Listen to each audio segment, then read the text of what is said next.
자, 오늘은 성령 강림주일 특강 세 번째 시간입니다. 종교개혁가인 칼빈이 가르친 성령론에 대해서 오늘 살펴보도록 하겠습니다. 우리가 금요 예배 때 이 귀한 시간을 특별히 이 특강으로 할애하는 이유는 이 성령에 대한 바른 이해가 오늘날 한국 교회 안에 필요하고 또 우리의 신앙에 유익이 있기 때문입니다. 특별히 프린스턴 신학교의 아주 저명한 교수였던 비비 월필드라는 교수님이 계셨습니다. 이분이 칼빈의 대가인데요. 이 칼빈을 연구하면서 칼빈은 한마디로 성령의 신학자라 이렇게 얘기했습니다. 그 이유는 칼빈만큼 성령의 역사에 대해서 정확하게 보고 강조한 학자가 없기 때문에 그러합니다. 그래서 그는 칼빈 기독교 강요를 이해하고 칼빈 신학 전반을 이해하는 데 있어서 성령론을 중심으로 해서 바라봅니다. 저는 오늘 특별히 성령론에 대해서 칼빈이 어떻게 이해하고 있는지 좀 살펴보고자 합니다. 이 삼위일체에 있어서 제3위가 성령님이시죠. 우리가 삼위일체는 이미 살펴봤지만 이 정통과 이단을 구분하는 아주 강력한 기준이 바로 이 삼위일체입니다. 그래서 성부, 성자, 성령에 대한 삼위일체에 대한 바른 신앙 고백이 없이는 정통의 신앙에 설 수가 없습니다. 그래서 삼위일체를 좀 정리해서 보면요. 성부, 성자, 성령께서 각각 구별은 돼요. 그렇죠? 구별이 안 된다 그러면 혼합되는 거니까요. 구별은 되지만 이 삼위 하나님이 한 분 하나님이다. 그 말은 본질적으로 동일하다 하는 의미를 가지고 있습니다. 그러니까 본질 자체, 영광과 권능이 동등하시다는 거예요. 분명히 구별은 되지만은 그러나 한 분 동일하신 하나님이다 하는 것이 삼위일체입니다. 그러면서 이 삼위일체에 있어서 제3위 성령에 대한 바른 이해는 특별히 칼빈이 뭐라고 얘기하냐면요. 경건에 대한 확실한 경험을 통해서만 배우게 된다라고 얘기합니다. 다른 말로 얘기하면요. 성령님에 대한 이해를 머리로 배우는 게 아니라 삶의 경건, 신앙생활을 통해서 성령님이 이런 분이구나 하고 확실하게 알게 된다는 겁니다. 지식이나 사색, 그러니까 어떤 지적인 내용들이나 머리 굴리는 것, 철학 이런 거 가지고 성령님을 이해할 길이 없다는 겁니다. 한마디로 얘기하면 성령님은 우리의 신앙생활 가운데 체험되어질 때에 정확하게 알게 된다는 겁니다. 그러니까 우리가 이 가르침을 조금 더 집중해야 될 필요가 있는 것은 교회의 역사에 있어서 루터나 칼빈만큼 경건한 사람들이 많이 없습니다. 경건한 사람들이 이쯤 얘기할 때는요, 우리가 좀 귀를 열어서 듣고 눈을 열어서 봐야 될 필요가 있습니다. 그러니까 우리가 성령님을 체험하는 것들이 어디로부터 나오느냐? 경건의 훈련 가운데 나타난다 하는 것을 꼭 기억해야 됩니다. 그래서 성령론은 구체적인 경건의 훈련과 체험과 연결되어져 있다는 겁니다. 그래서 칼빈이 직접 이런 얘기를 했어요. 나는 선행, good works, 선행 없는 신앙을 꿈꿔본 적이 없다라고 얘기합니다. 그가 얘기하는 선행이라는 것은 성화를 얘기하는 거고요. 신앙이라는 것은 칭의를 얘기합니다. 내가 구원을 받았다라고 얘기하면 반드시 이 성화의 그러한 과정들이 따라서 간다라고 얘기하는 겁니다. 그러니까 거룩함이 없는, 그러한 열심이 없는, 그러한 은혜가 없는 그런 구원은 없다라는 거예요. 그러니까 모르는 사람들은 칼빈의 신학을 잘못 이해를 해서 이렇게 얘기하죠. 야, 그럼 못된 짓 막 하고 있다가 잘못했습니다 한번 회개하고 그러고 나가지고 용서받았으니까 끝이네? 이렇게 얘기한다고요.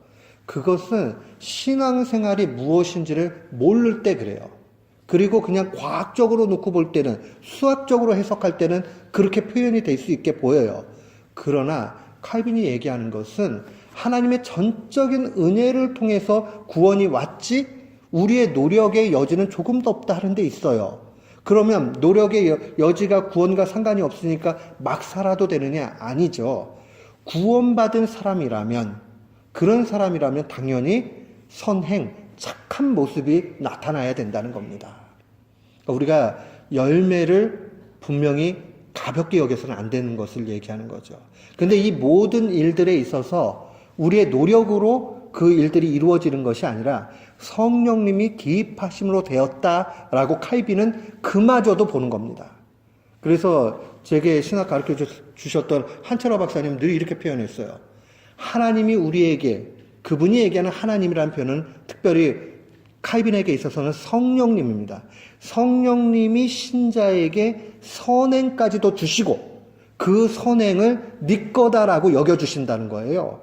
그리고 상까지 주신다. 그러니까 얼마나 정확한 표현인지 몰라요. 결국 하나님께서 우리가 조금 잘하는 거, 이것까지도 다 은혜로 주신 거예요. 안 그러고서는 우리가 할 수 있는 게 없어요. 그런데 그거를 내가 한 걸로 여겨주시고 상까지 주신다라고 그렇게 말씀하십니다. 그러니까 얼마나 귀한 가르침인지 몰라요. 꼭 기억하세요. 이 칼빈은요, 그냥 하나님이 전적으로 다 하나님의 주권 가운데 이루셨으니까 인간은 가만히 있으면 된다, 그렇게 가르치지 않았어요. 하나님이 그렇게 이루셨기 때문에 우리는 구원의 확실한 열매로서의 성화에 대해서 늘 관심을 가져야 되고 하나님 앞에 바로 살아야 되는 것을 강조했습니다. 오늘날 근데 한국 교회가 너무 이 구원받는 이 일들에 대해서 강조한 나머지 거룩하게 되는 일에 대해서 놓쳐버렸어요. 그러니까 너무 싼 값에 구원을 팔아버린 경향이 있습니다. 중세교회 때는요, 지난주에도 말씀을 드렸지만은, 선행을 통해서 구원으로 갈 수 있는 길의 여지에 부분이 있었어요. 신학 자체가. 그래서 선행을 통해서도 구원 갈 수 있다라는 가르침이 그들 가운데 있습니다. 그러다 보니까 선행도 강조가 됐어요. 근데 그거는 온전한 복음이 아니죠. 구원은 우리의 선행 여지로 절대 못 가요. 그러기 때문에 루터나 칼빈이 오직 믿음으로만, 예수 그리스도를 믿는 믿음으로만, 이 말은 예수 그리스도의 공로로만 구원받는다, 이렇게 가르칠 거예요. 그러니까 우리에게도 처음부터 그 복음이 잘 들어왔어요. 근데 사람이라는 게 연약해요. 그러니까 그걸 받아들이니까 그 다음에는 성화는 어느 순간 없어지게 됐어요.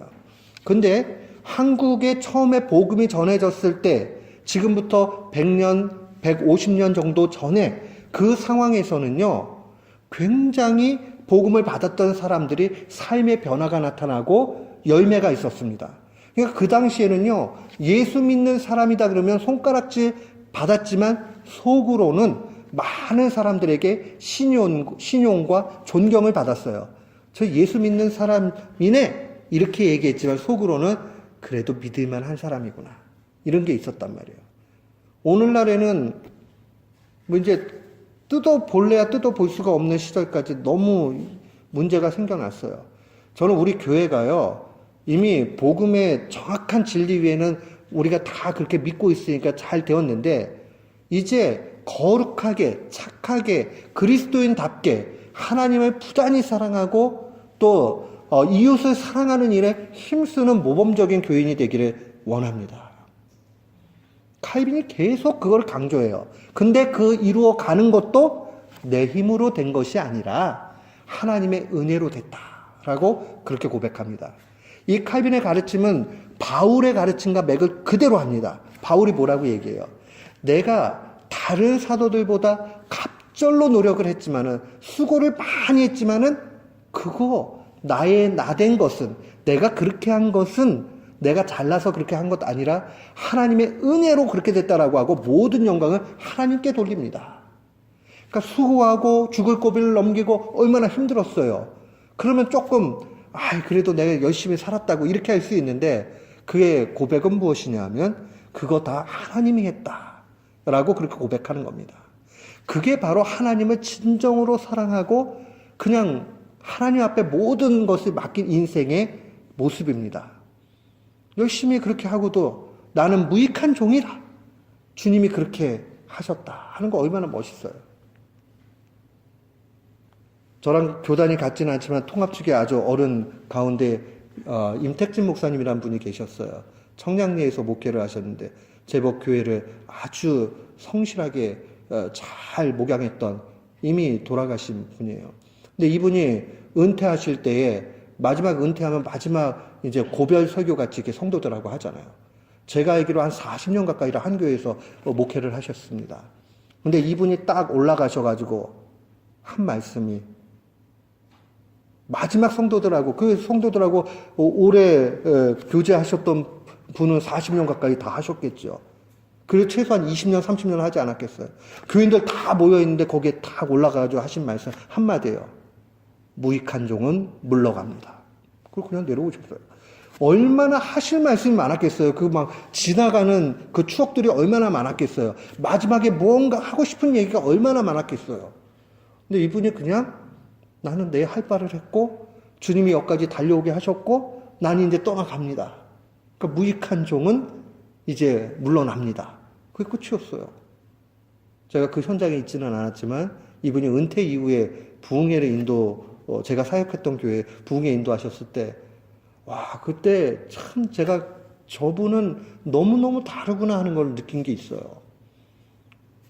마치 성령님에 대한 경험은 우리의 경건의 체험 가운데서 그대로 나타나게 되고 또 그분이 그렇게 되는 데는 경건의 훈련의 열매였다는 사실을 분명히 보게 됩니다. 성령님이 그 가운데 역사하시니 나는 그저 무익한 종이네 라고 고백할 수밖에 없는 겁니다. 얼마나 자랑거리가 많았겠어요. 그러나 그렇게 하지 않으셨습니다. 이 칼빈은 성령의 역사에 대해서 특별히 이제 보편적인 역사를 얘기합니다. 보편적이라고 얘기할 때는 우주론적이다라는 말도 사용을 합니다. 보편적이고 우주론적이라는 말은 조금 어려운 말이니까 쉽게 얘기하면 믿는 사람이나 믿지 않는 사람이나 모두에게 주어지는 것을 보편적이다, 우주론적이다 이렇게 얘기할 수 있습니다. 칼빈은 성령님의 은혜를 보편적인 영역에서도 분명히 이해를 합니다. 마치 하늘의 해가 신자에게만 비치는 것이 아니라 불신자에게도 다 비춰주듯이 그렇게 성령님이 역사해 주시는 부분이 있습니다. 우리는 이 부분을 놓치지 말아야 됩니다. 그래서 성령의 삼중 활동에 대해서 그가 얘기하는데 성령과 우주, 성령과 인간, 성령과 교회 이렇게 세 가지 영역으로 얘기를 합니다. 우리 보통 보면은 이 자연 만물이 법칙에 의해서 보존되고 질서가 유지되고 움직여 가잖아요. 이것은 믿던 믿지 않던 모든 피조물 상황들이 그렇게 유지가 됩니다. 국가도 마찬가지죠. 국가도 믿는 국가든 믿지 않는 국가든 믿는 통치자든 믿지 않는 통치자든 다소간의 차이는 있지만은 거의 정권이 유지가 되고 그 질서가 유지되고 그렇게 가게 됩니다. 그 이유는 바로 거기에 성령님이 보편적으로 역사하시기 때문이다 라고 그렇게 얘기를 합니다. 그러면 인간에 대해서는 어떻게 하느냐? 인간의 생명에 대해서 칼빈은 한 세 가지 종류로 얘기를 해요. 첫 번째는 동물과 공유하는 보편적인 생명. 동물들도 생명이 있잖아요. 그죠? 그리고 그게 목숨이 끊어지면 죽게 되고요. 사람도 똑같지요. 그런 차원의 보편적인 생명이 있다라고 보고요. 그러나 인간은 동물과는 구별되게 영이 있으면서 존엄한 부분이 있죠. 그래서 인간의 존엄성은 타고나면서부터 있게 되잖아요. 그 귀한 것은 그것은 이제 두 번째 단계로 봐요.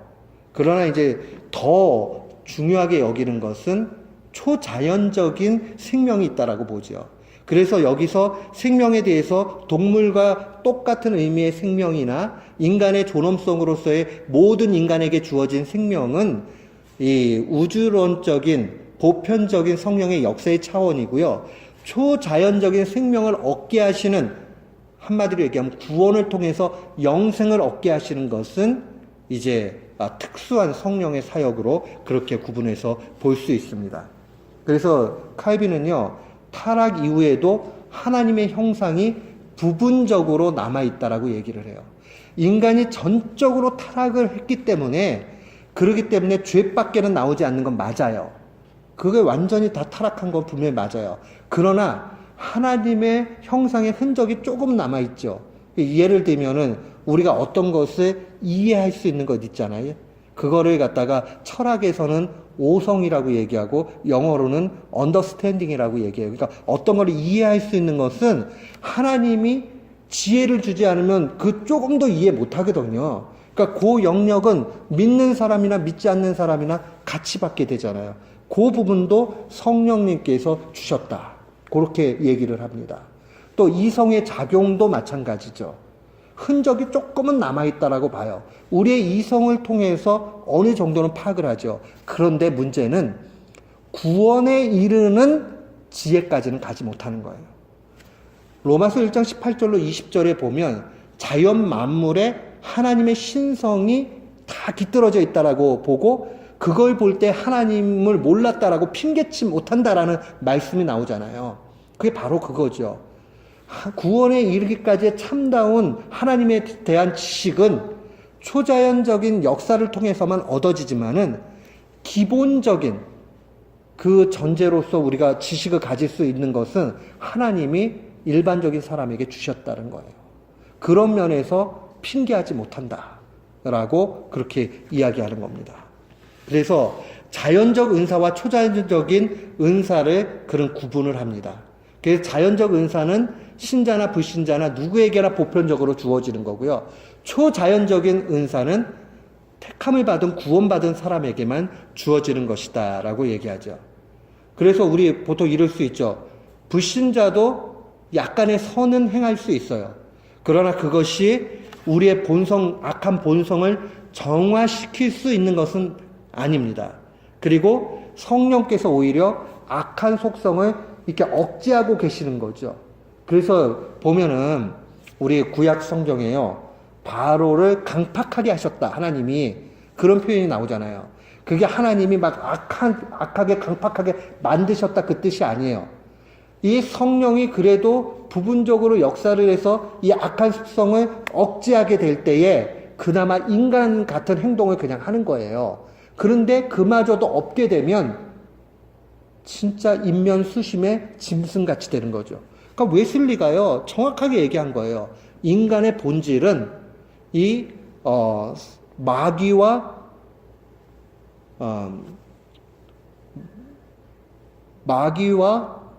제가 정확하게 지금 기억이 안 나는데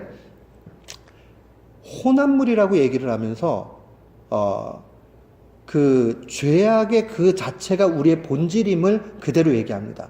그나마 인간 노력하는 거 그거는 뭐냐면 성령님께서 양심이라는 걸 주셔가지고 양심이 통제를 하니까 사람 노릇하는 거예요. 그나마요. 근데 양심이 마비돼 버리면 누구도 흉악한 강도같이 그렇게 될 수 있는 겁니다. 그러니까 짐승과 마귀의 혼합물이라고 얘기해서 짐승과 마귀의 혼합물. 웨슬리가 얘기할 때 얼룩진 짐승과 마귀의 혼합물이다. 정확한 표현이에요. 우리 본성 자체가 짐승 같은 모습이 있고요. 그 짐승들을 하는 거 보세요. 이성이 없으니까는 얼마나 그 먹고 먹히고 살아가고 그 다음에 그 부모와 자식의 뭐 이런 관계들이 제한적이고 그러잖아요. 본능에만 충실할 뿐이죠. 인간도 양심이 마비돼 버리면 그렇게 될 수밖에 없는 것을 분명히 얘기합니다. 그런 의미에서 우리가 성령님이 우리를 어루만져 주시고 계신다는 게 얼마나 큰 은혜인가 하는 것을 볼 수 있습니다. 제가 대학 다닐 때요, 동양 철학 시간이었어요. 동양 철학인데 이제 선행에 대해서 이제 쭉 얘기를 하면서 뭐 선행 얘기하다 보면 선악설, 뭐 선성설, 뭐 이런 거 다 나오게 되잖아요. 그 인간 본질 자체가 원래는 악했느냐, 원래는 뭐 선했느냐 하는 논쟁들이 뭐 이렇게 있잖아요. 그러면서 인간이 선을 행할 능력이 없다 그러니까 우리 선배 중에 한 사람이 불신자들은 선을 행할 수가 없다고, 다 나쁜 일만 한다고 이제 그렇게 얘기를 했어요. 근데 우리가 본질적인 현실에서는 어때요? 믿지 않는 사람들 중에 우리가 봤을 때 도덕적으로 윤리적으로 착하게 보이는 행동도 분명히 할 수 있어요. 그렇게 극단적으로 볼 수 없다고요. 신자가 죄를 지을 수 있는 것 같이 불신자도 선행할 수 있는 거 있어요. 그러나 그게 본질 자체가 선행할 수 있는 것이 아니라 성령님이 양심의 통제를 통해서 일하셨기 때문에 그런 거죠. 근데 그마저도 안 하시면, 손을 떼어버리시면 그 다음에 이제 더럽고 추한 것이 막 나오게 되는 거죠. 그게 하나님이 바로를 강팍하게 하신 것이죠. 악신을 부리셨다 하는 그런 표현도 유사하다 보면 틀림이 없습니다. 그러니까 우리에게 양심을 주시고 인도해 주시는 것, 이거를 생각할 때 우리가 날마다 성령의 은혜를 구해야 되는 이유가 뭐냐면요, 성령 충만하지 못하면요 죄악 가운데 정말 빠질 수 있어요. 교회에서 싸움 나면요 걷잡을 수 없습니다. 제가 한번 설교 중에 그런 얘기 했는데, 신교하고 구교하고 싸움 가운데 30년 전쟁이라는 게 있었잖아요. 근데 그게 웨스턴팔렌 조약에 의해 가지고 종결이 됩니다. 교회의 역사뿐만 아니라 세계 역사에 대단한 의미를 갖습니다. 이유는 왜 의미를 갖느냐? 종교 전쟁이 조약을 통해서 끝난 경우는 그 한 건밖에 없어요. 제가 아는 범위에도 그래요. 그러니까 이게 종교는 영적인 싸움이 막 들어가기 때문에요, 조약이나 이런 걸 가지고 종결되지 않습니다. 그러면 이게 무엇을 의미하느냐? 우리가요, 양심의 성령님의 통제, 성령님의 충만함이 없고서는요, 바닥까지 다 보이게 될 수밖에 없는 겁니다. 그래서 교회 안에서 싸우는 일은 절대 하지 말아야 되는 거예요. 자, 아무리 생각을 해도요, 그게 정의롭고 옳고 그래도요, 교회 안에서 그 싸움을 하지 않아야 됩니다. 언제 해야 되느냐? 루터와 같이 특별하게 하나님께 은사를 받아가지고 잘못된 복음을 바른 길로 이끌어야 되는 사명을 받았을 때는 하셔야 돼요. 그때는 피하면 안 돼요. 목숨을 걸고 할 때는 해야 돼요. 근데 우리는 보통 사람들이 어떠냐면요, 목숨을 걸고 해야 될 때는 안 해요. 근데 사소한 일에는 합니다. 그 사소한 일에 제가 보니까 한 98%는요 다 돈과 관련이 됩니다. 돈 없는 교회가 싸우는 거 나 진짜 한 번도 본 적이 없어요. 돈이 조금이라도 있으면 싸워요. 그 인간이 얼마나 사악한가 하는 거 보는 거죠.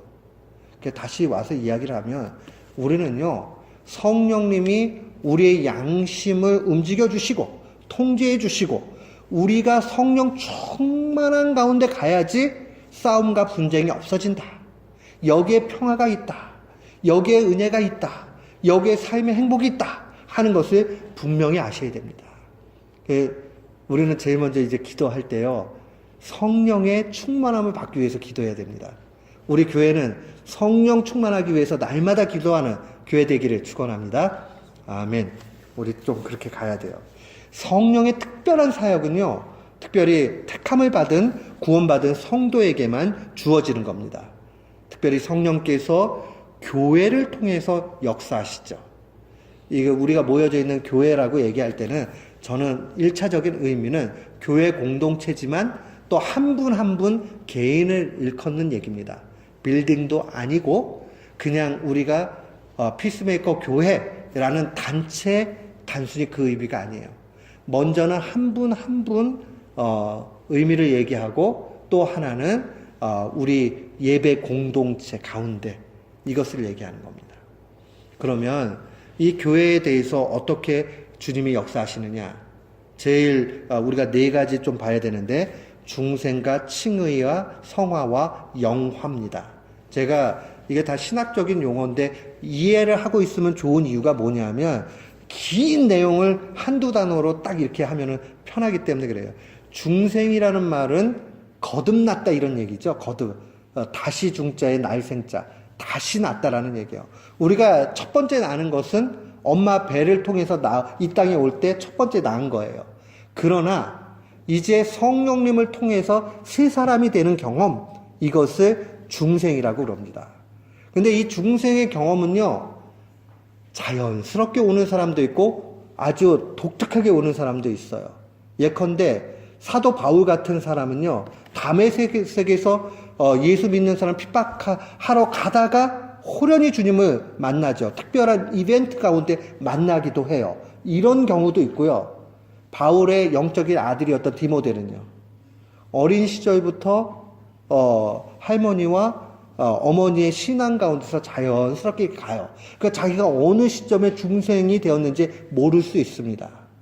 근데 제가 지난 주에도 말씀을 드렸지만 구원파 계열에서는 자기가 중생한 날짜를 정확하게 기억을 합니다. 시간도 기억합니다.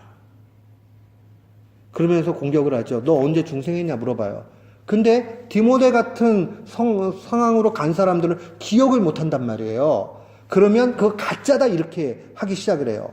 그럼 그 말이 좀 맞는 것 같이 그래요. 근데 성령의 역사는 이 중생의 역사라는 것은 신자에게 반드시 오게 되는데 이것은 알게도 오고 모르게도 올 수 있다라는 거예요. 그렇기 때문에 중생의 날짜를 모른다고 해서 걱정할 이유는 전혀 없습니다. 또한 칭의라는 게 있습니다. 칭의는 여러 가지 의미가 있는데 의롭다함을 얻었다라는 말이에요.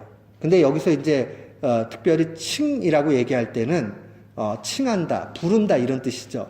의롭다고 불러주시는 거죠. 이 얘기는 뭐냐면 하나님께서 의롭다고 여겨주시는 거예요. 자, 예수 믿으면 죄 안 짓죠? 이 문제는 뭐냐면 안 지으면 딱 떨어지는 답인데 우리가 양심이 잘못된 사람이 아니고서는 다 알잖아요. 우리가 죄를 얼마나 먹고 마시고 잘 짓는지. 그러면 칭의를 내가 받았나 안 받았나? 칭의라는 개념을 정확하게 알아야 돼요. 하나님이 그렇게 여겨주신다는 뜻이에요. 너를 의롭다라고 여겨줄게. 그러니까 아직은 완벽하지가 않아요. 그러니까 루터 같은 이는 뭐라고 그러냐면 인간을 얘기해서 의인이면서 죄인이라고 얘기했어요. 아주 모호한 표현이죠. 아니 의인이면 의인이고 죄인이면 죄인이지 어떻게 그러느냐. 이거는 아주 깊은 통찰이 있어요. 하나님은 우리를 의인으로 여겨주셨어요. 법적으로 선언하신 거예요. 주님이 재판장인데 주님이 딱 보고 너 보니까 네 안에 성령님이 있구나. 네가 믿음이 있구나. 네가 예수 그리스도의 공로를 의지하는구나. 믿는구나. 내가 그거 봤어. 그러니 너는 무죄. 땅 법적으로 선언하셨어요. 그러니까 나는 너를 이제부터 의인이라고 부를 거야. 의로우신 재판장이 의인으로 부르겠다고 그러니 의인이 됐지요. 그지요? 그러니까 의인이에요. 그러나 우리의 본질, 육신을 입고 있는 본질은 여전히 죄의 연약함 가운데 있어가지고 자꾸 죄를 져요. 그러니까 죄인이죠. 의인이면서 죄인이다 하는 표현이 딱 떨어지는 그런 말입니다. 루터가 한 얘기예요. 칼빈 역시도 이 맥락을 그대로 가지고 있습니다.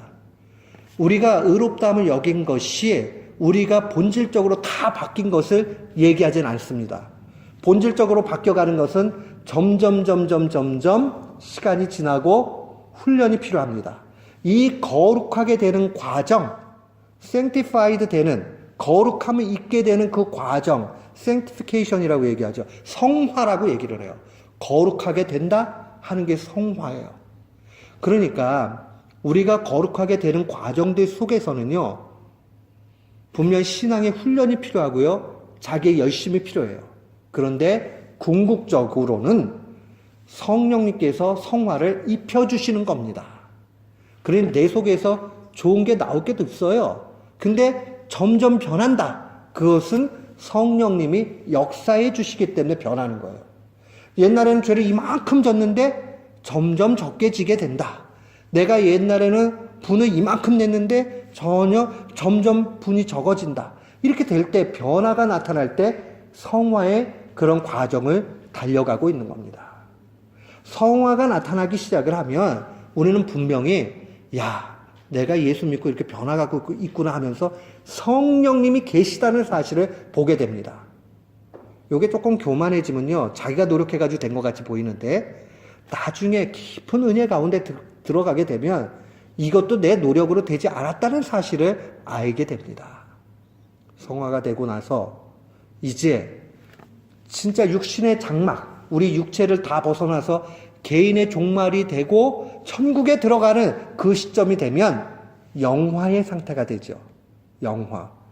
글로리피케이션이라는 것은 이 최고의 구원의 단계. 천국에요, 죄인이 들어가요, 의인이 들어가요? 죄인이 의인 돼서 들어갑니다. 만약에요, 천국에 죄인이 여전히 죄인인 상태에서 들어간다면 그 천국 되겠어요? 그렇잖아요. 그건 천국이 아니라 지옥이죠. 여전히 죄인이라면. 마지막 순간에 하나님께서 영화롭게 우리를 바꾸셔가 천국으로 인도해 가시는 거죠. 그러니까 그런 면에서 보면 믿고 신앙인이 죽음을 맞이하는 것은 영광스러움이고 감사일 수 있어요.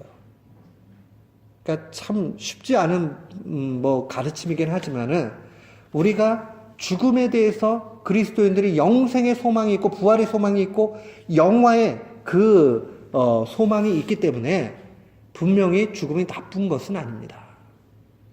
좀 애석할 때는 있죠. 분명히 우리가 사람이니까요. 그렇지만은 하나님 나라의 큰 틀에서 볼 때는 이 영화까지도 하나님의 은혜고 죽음도 아름다움이라 그렇게 이야기할 수 있습니다. 성령의 역사 없이는 중생이 없고 중생의 경험 없이는 신자와 불신자의 그 구분이 없게 되지요. 그리스도의 십자가의 사건이 신자에게 의로움이 되도록 하나님이 성령님이 적용시켜 주시는 게 칭의입니다.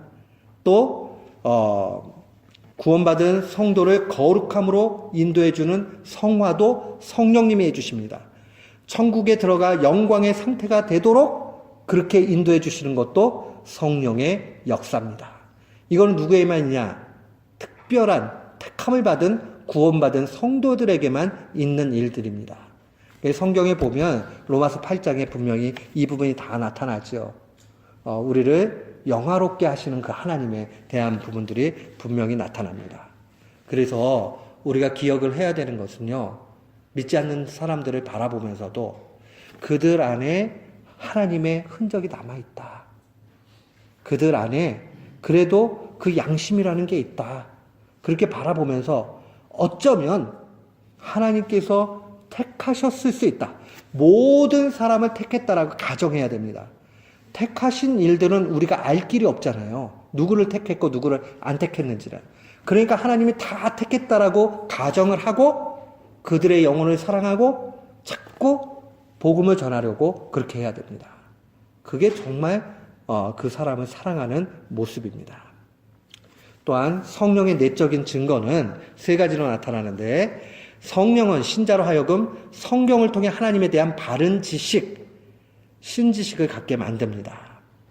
그러니까 성경을 읽어서 이해가 되고 이것이 하나님을 아는 도구가 될 때에 가장 강력한 그 힘이 되는 것은 성령의 역사예요.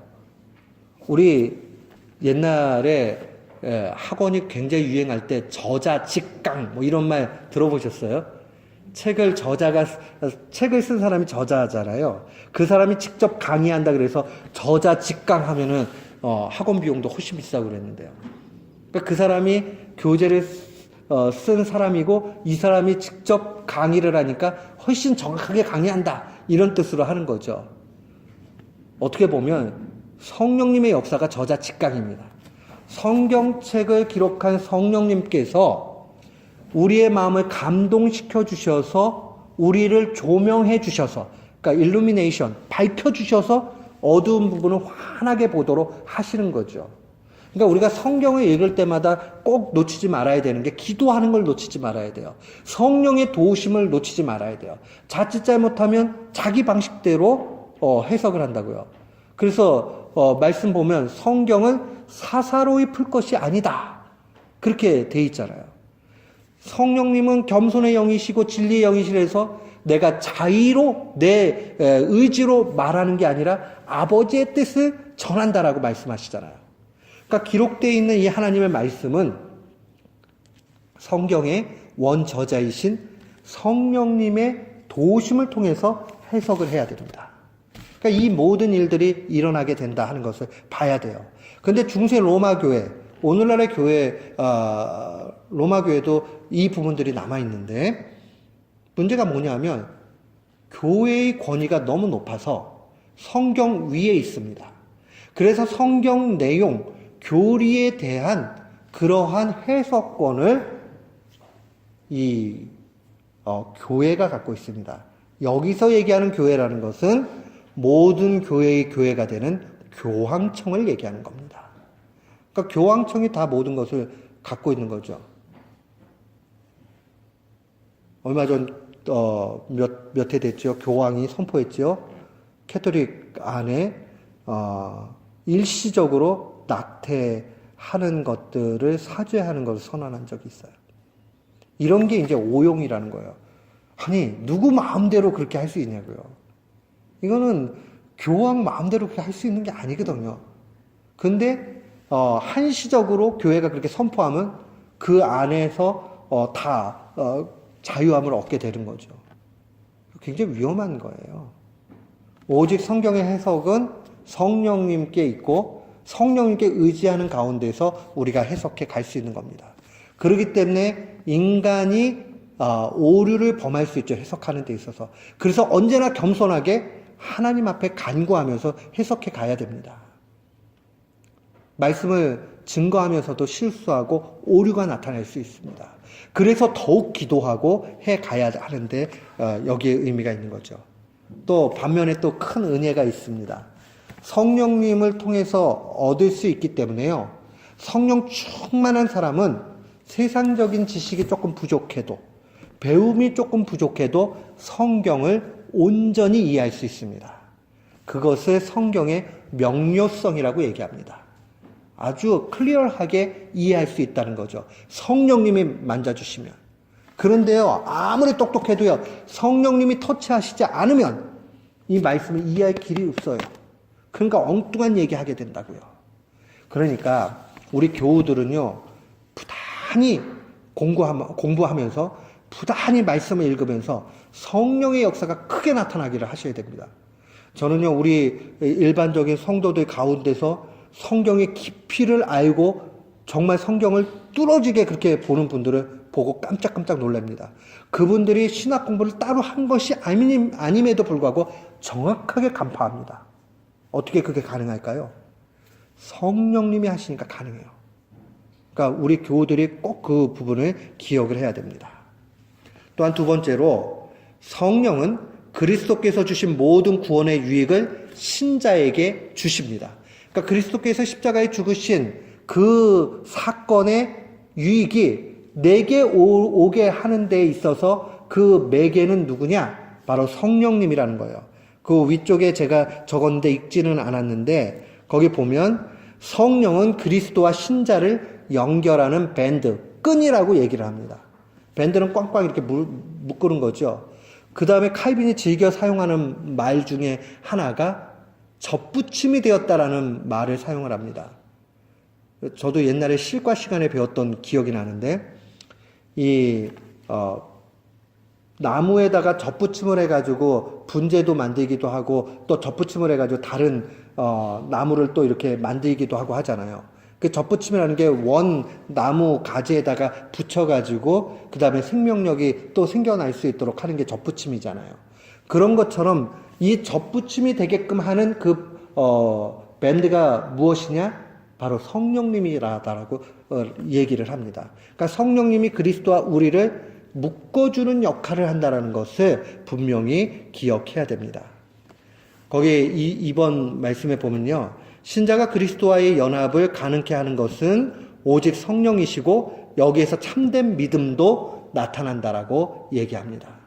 우리 그리스도와 연합되는 것, 하나가 되는 것은 신비거든요. 요한복음 15장을 저는 참 사랑해요. 요한복음 15장 말씀 보면 내가 너희 안에 너희가 내 안에 라는 표현이 나오잖아요. 예수님의 친히 하신 말씀이에요. 우리가 예수님 안에 속하고 예수님 우리 가운데 계시고 이게 어떻게 가능하냐? 성령님이 없고서는 불가능하죠.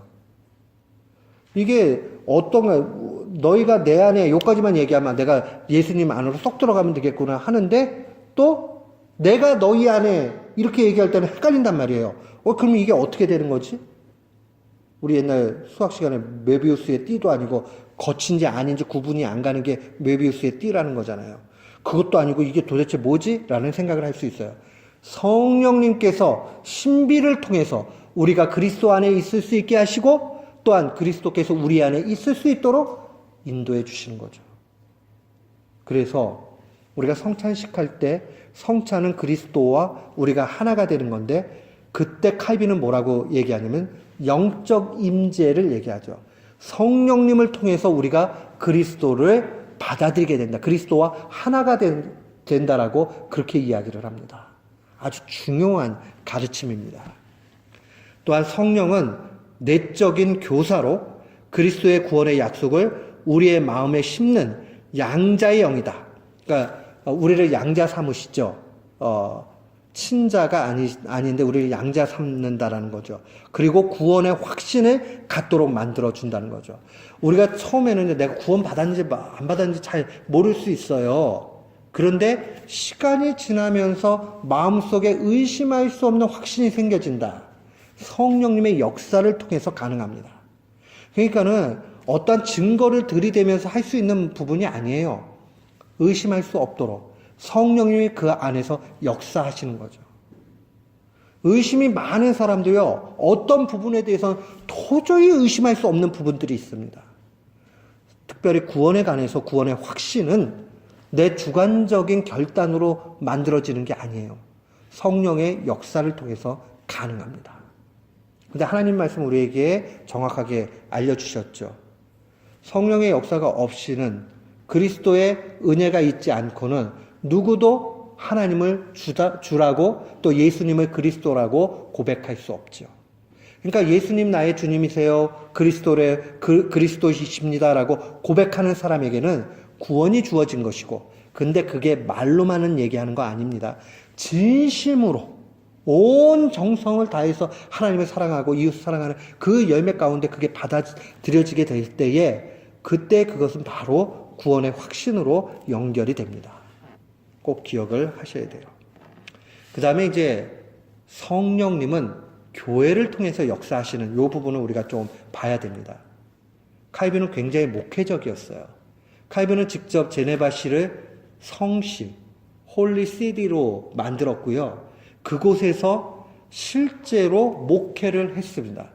칼빈은 학자이면서 목회자였고, 칼빈은 엄청나게 영적으로 강한 도시를 만들어 갔습니다. 제네바를.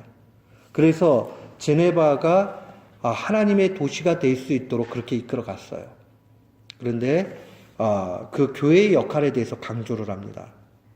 교회를 위해서 목사와 교사를 세우셨다라고 얘기를 합니다. 그러니까 교회라는 것은 그리스도의 은혜를 받는 외적인 수단인데, 그 외적인 수단의 기관인데 거기에 목사와 교사를 보조자로 세우셨다라고 얘기를 합니다. 여기서 교사는 신학교 교수를 얘기합니다. 굉장히 중요한 일이죠. 말씀 선포와 성례는 목회자의 주된 일입니다. 근데 이 일들을 행할 때에 성령의 역사가 없이는 안 되는 거죠. 목사는 이제 말씀을 전하는 일이죠. 목사의 말씀 선포도 성령의 역사를 통해서만 결실이 있게 됩니다. 그러니까 우리 교우들이 목회자, 사역자들을 위해서 기도를 많이 해주셔야 돼요. 성령의 역사가 나타나도록 기도하셔야 되고, 또한 성도들을 위해서 목회자들은 성령 충만해서 말씀을 하나님의 말씀으로 받게 해달라고 기도해야 됩니다. 이 일들이 필요해요. 그러니까 우리 교우들은 말씀을 전하는 사역자들을 위해서 열심으로 기도하셔야 되고요. 사역자들은 성도들을 위해서 열심히 기도해 줘야 됩니다. 성령은 말씀을 의지하여 성례에 임한 성도들에게 성례의 효력을 제공합니다. 아까 설명을 했어요. 성례식에 참여할 수 있지만 모든 효력이 나타나는 것 아니에요. 성령의 역사가 있어야지만이 나타나게 됩니다. 꼭 기억을 하셔야 돼요. 성령의 역사를 통해서 효력이 나타나도록. 그 다음에 성령께서 모든 성도들, 모든 신자들에게 다양한 은사를 주십니다. 근데 그 은사는 교회를 온전케 하고 성도를 세우는 데만 사용돼야 합니다. 그래서 은사가 자기 뽐내는 일이나 자기 내세움으로 가면 안 되죠. 그러니까 교회에서요, 원칙적으로 내가 봉사하고 열심히 헌신하고 그러는데 안 알아준다. 그 서운하게 생각하면 안 돼요. 그냥 나는 무익할 뿐이에요. 하나님 은사를 주셨으니 교회를 위해서 그냥 쓰는 거예요. 제가 만약에요, 목사인데요, 오늘 금요일날 이렇게 해놓고, 나 오늘 설교했어요. 막 그러고 자랑하면서, 나 수고 많이 했죠? 알아주세요. 이러면 어떤 생각이 드시겠어요? 저 목사 좀 이상하네? 이렇게 생각이 들 거 아니에요. 그렇잖아요. 그냥 해야 될 일을 하는 거잖아요. 똑같아요. 물론, 교회의 지도자들은 성도들을 이렇게 권면해주고, 위로해주고, 도닥여주고, 인커리지하고 하는 일들이 필요해요. 그러나 그런 걸 조금 못 받아도, 그런 게 조금 없어도 하나님이 내게 주신 일을 마땅히 했다 하고 여겨야 됩니다. 그래야 시험에 안 들어요. 안 그러면요, 성질이 납니다. 나는 이만큼 하는데 왜 저 사람 안 해? 이렇게 간다고요. 하나님이 나를 써주는 거로 감사해야 돼요. 그냥 써주니까 얼마나 감사한가. 그냥 그거로 하나님 앞에 무한 감사. 그게 우리 가운데 있어야 됩니다. 그러나 헌신하고 봉사하는 사람에게는 또 격려도 잘해줄 수 있는 그 성도의 모습이 필요합니다. 격려를 잘해주는 거. 그게 필요해요.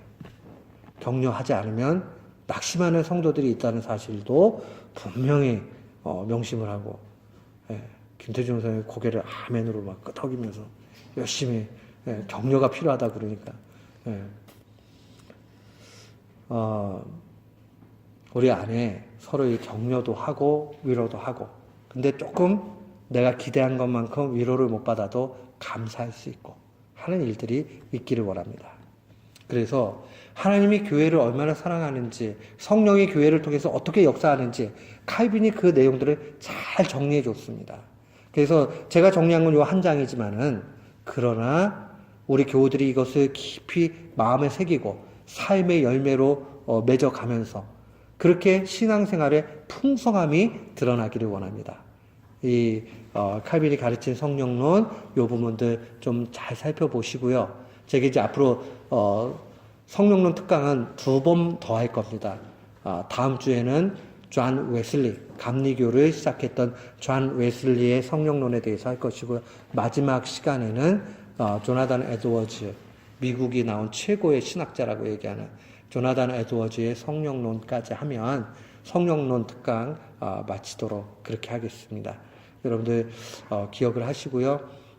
우리가 주님의 은혜 가운데서 성령님을 깊이 경험하면서, 오늘 그래도 칼빈이 얘기할 때 경건을 통해서 성령을 알게 된다 하는 이 말이 얼마나 큰 위로가 됩니까? 기억을 하시고 경건에 힘쓰는 우리 모두가 되시기를 주님의 이름으로 축원합니다. 아멘.